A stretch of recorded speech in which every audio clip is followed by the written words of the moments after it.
En las vastas estepas de la Unión Soviética, donde los trenes atravesaban bosques interminables y las estaciones conectaban ciudades olvidadas por el tiempo, una pesadilla acechaba en las sombras. Durante más de una década, los bosques cercanos a las vías del ferrocarril guardaron secretos que helaban la fluidos de cualquiera que se atreviera a adentrarse en ellos. Las autoridades soviéticas, atrapadas en un sistema que negaba la existencia del crimen organizado, tardaron años en reconocer que un depredador caminaba libremente entre la población. Esta es la historia de uno de los casos más escalofriantes de la era soviética. Conocido como el carnicero de Rostov, el destripador rojo y Ciudadano X, Andrei Chikatilo fue responsable del fallecimiento de al menos 52 personas, con posiblemente 56 víctimas en total. Entre 1978 y 1990, este depredador sembró el terror en la región de Rostov, al sur de Rusia, seleccionando a mujeres y menores como sus víctimas. Su caso no solo expuso las debilidades del sistema judicial soviético, sino que también reveló cómo la burocracia y la ideología podían permitir que un criminal operara impunemente durante 13 largos años, dejando un rastro de dolor que marcaría para siempre a decenas de familias. El 16 de octubre de 1936, en la pequeña aldea de Yabluchne, en la República Socialista Soviética de Ucrania, nació Andrei Romanovich Chikatilo. Fue el segundo de 3 hermanos, criado por ambos padres en el seno de una familia campesina. Su padre, Roman Chikatilo, y su madre, Anna Chikatilo, trabajaban como jornaleros agrícolas en una época marcada por la hambruna y la devastación. La Unión Soviética atravesaba uno de sus periodos más oscuros, y la familia Chikatilo no era ajena al sufrimiento colectivo que azotaba la región. La pobreza extrema y la escasez de alimentos definieron los primeros años de vida del pequeño Andrei. La infancia de Andrei estuvo marcada por el maltrato físico y psicológico. En la escuela, era constantemente acosado y ridiculizado por sus compañeros, desarrollando una profunda inseguridad que lo acompañaría durante toda su vida. A pesar de las dificultades, Chikatilo demostró una notable capacidad académica, completando 15 años de educación formal y obteniendo un título universitario. Estudió en la Universidad Estatal de Ingeniería Ferroviaria de Moscú y en la Universidad Estatal de Rostov, una trayectoria educativa que contrastaba dramáticamente con los oscuros impulsos que comenzaban a gestarse en su interior. Chikatilo contrajo matrimonio con Feodosia Ognacheva, y juntos tuvieron 2 hijos, una hija llamada Lyudmila y un hijo llamado Yuri. Ante el mundo, mantenía la fachada de un ciudadano soviético respetable, viviendo con su familia y desempeñándose en diversos trabajos, incluyendo servicio militar. Sin embargo, detrás de esta apariencia de normalidad, Chikatilo ocultaba una vida interior profundamente perturbada. Sus problemas de relacionamiento y su incapacidad para conectar emocionalmente con quienes lo rodeaban creaban una tensión constante que solo él conocía, una bomba de tiempo que eventualmente estallaría con consecuencias devastadoras. Su historial criminal comenzó antes de los crímenes que lo harían tristemente célebre. Chikatilo acumuló antecedentes penales que incluyeron estancias tanto en cárceles como en prisiones. Estas primeras transgresiones eran señales de alarma que el sistema soviético no supo interpretar, en parte porque la ideología oficial sostenía que los crímenes graves eran producto exclusivo del capitalismo. Esta ceguera institucional crearía las condiciones perfectas para que un depredador como Chikatilo pudiera operar sin ser detectado durante años, moviéndose entre ciudades y aprovechando las grietas del sistema. En 1978, cuando Chikatilo tenía 41 años, comenzó su espiral de violencia que se extendería durante los siguientes 13 años. Su primer crimen marcó el inicio de una de las rachas más prolongadas y sangrientas de la historia criminal soviética. Lo que hacía particularmente peligroso a este depredador era su capacidad para mantener una doble vida impecable. Por un lado, el padre de familia y trabajador; por otro, un criminal que acechaba a sus víctimas en estaciones de tren, paradas de autobús y caminos rurales, aprovechando la vastedad del territorio soviético para ocultar sus actos. Las víctimas de Chikatilo eran mujeres y menores, personas vulnerables que encontraba en lugares de tránsito. Su modus operandi consistía en ganarse la confianza de sus víctimas, ofreciéndoles comida, bebida o simplemente compañía durante largos viajes. Una vez que lograba aislarlas, las conducía hacia zonas boscosas apartadas donde consumaba sus crímenes. La brutalidad de sus actos era extrema, incluyendo agresiones y mutilaciones que revelaban la profundidad de su perturbación psicológica. Los cuerpos eran abandonados en bosques y plantaciones cercanas a las vías del ferrocarril. Con el paso de los años, la frecuencia de los crímenes aumentó de manera alarmante. Chikatilo perfeccionó su método, volviéndose cada vez más audaz y calculador.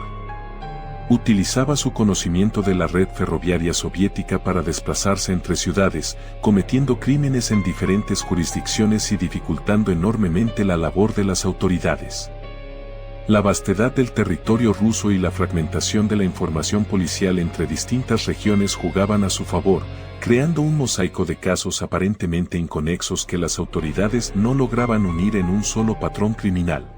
Uno de los aspectos más perturbadores del caso fue el descubrimiento de que Chikatilo consumía partes de sus víctimas, un comportamiento que lo clasificó entre los criminales más extremos de la historia moderna. Esta dimensión del caso añadía una capa adicional de horror que las autoridades soviéticas apenas podían comprender.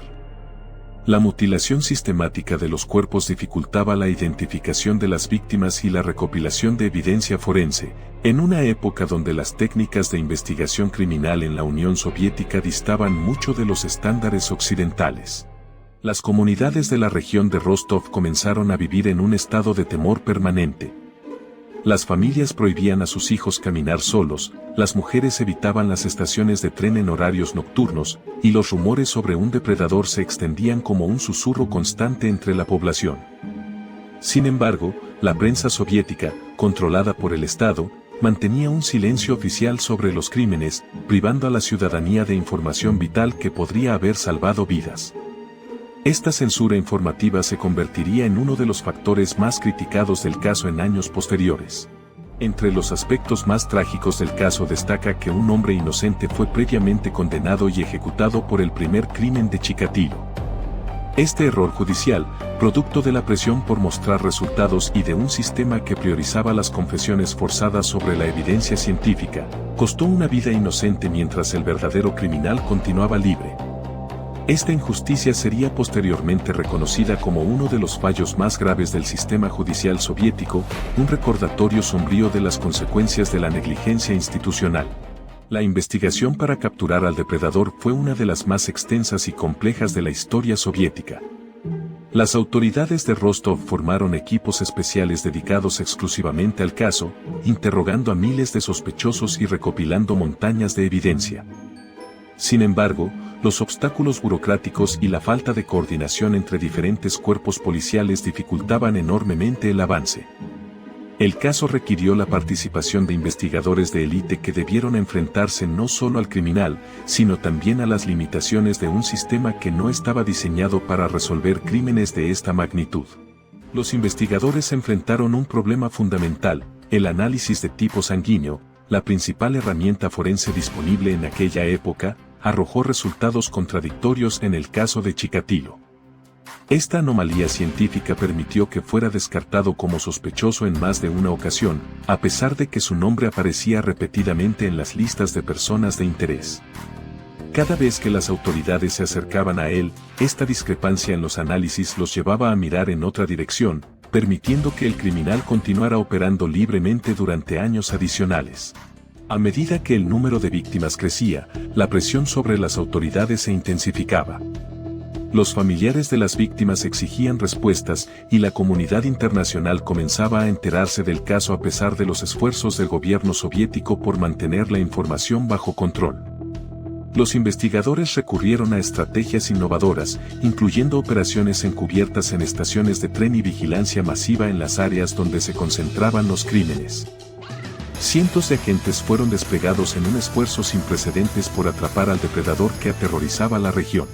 La operación policial se extendió durante años, con recursos que ningún otro caso en la historia soviética había requerido. Los investigadores crearon perfiles psicológicos, consultaron con expertos y establecieron una red de informantes en las comunidades afectadas. Cada nueva víctima intensificaba la urgencia y la frustración de un equipo que sentía que el criminal siempre estaba un paso por delante. La presión política desde Moscú exigía resultados inmediatos, mientras los investigadores en el terreno sabían que solo la paciencia y la meticulosidad los llevarían al depredador. Los investigadores implementaron una estrategia decisiva, establecieron puestos de vigilancia en todas las estaciones de tren de la región, con agentes encubiertos observando a cualquier persona que se acercara a posibles víctimas. Se instalaron cámaras y se incrementaron las patrullas en los bosques cercanos a las vías férreas. Esta operación masiva, que involucró a cientos de agentes durante meses, fue la apuesta final de las autoridades para capturar al criminal que había burlado a la justicia durante más de una década.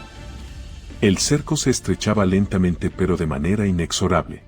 El 20 de noviembre de 1990, a la edad de 54 años, Andrei Chikatilo fue finalmente capturado por las autoridades.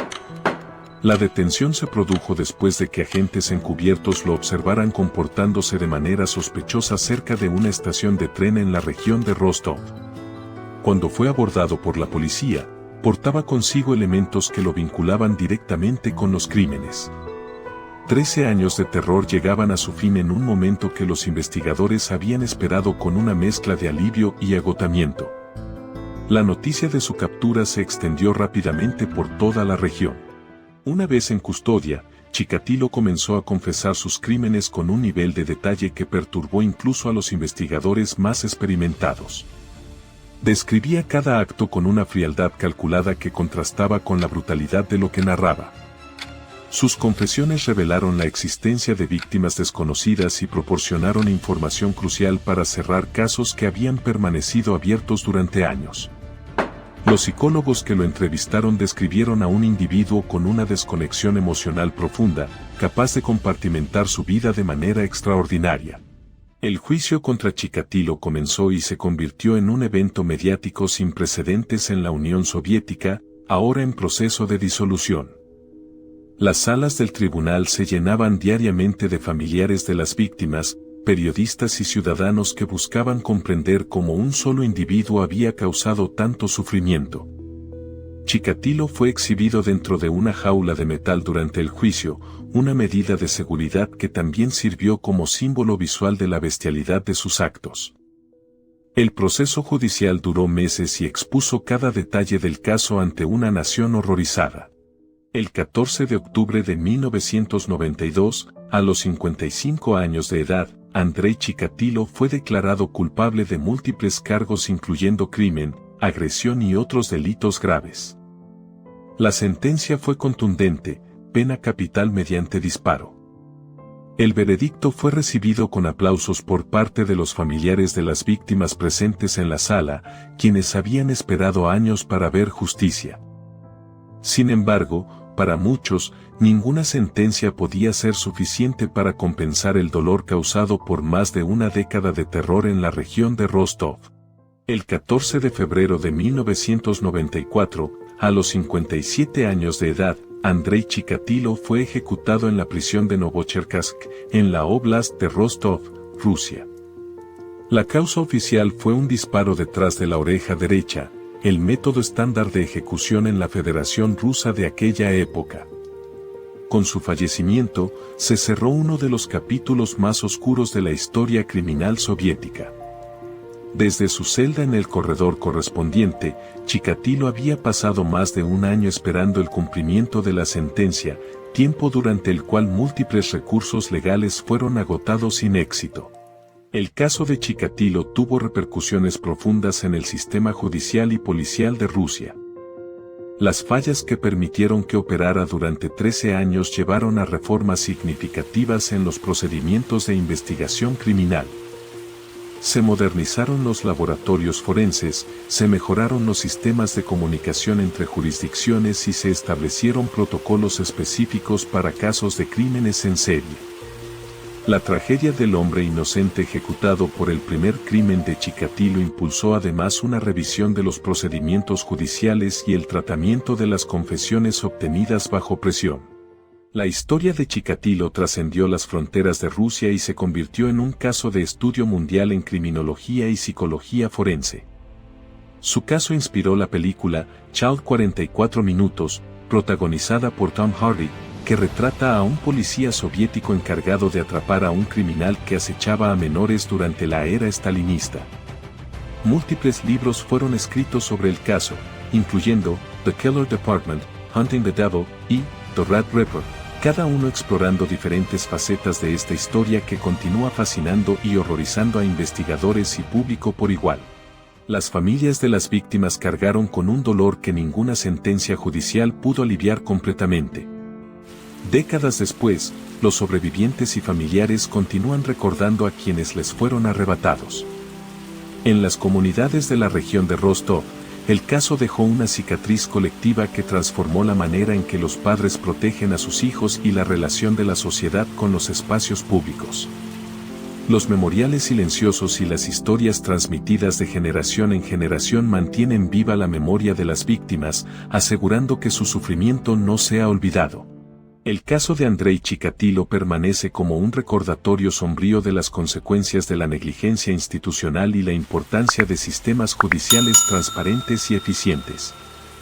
Las 52 vidas confirmadas que fueron truncadas representan no solo números en un expediente, sino familias destruidas, futuros robados y comunidades traumatizadas. La historia del carnicero de Rostov nos enseña que el mal puede prosperar cuando las instituciones fallan en su deber más fundamental, proteger a los más vulnerables de la sociedad. Que la memoria de las víctimas sirva como compromiso eterno con la justicia y la vigilancia.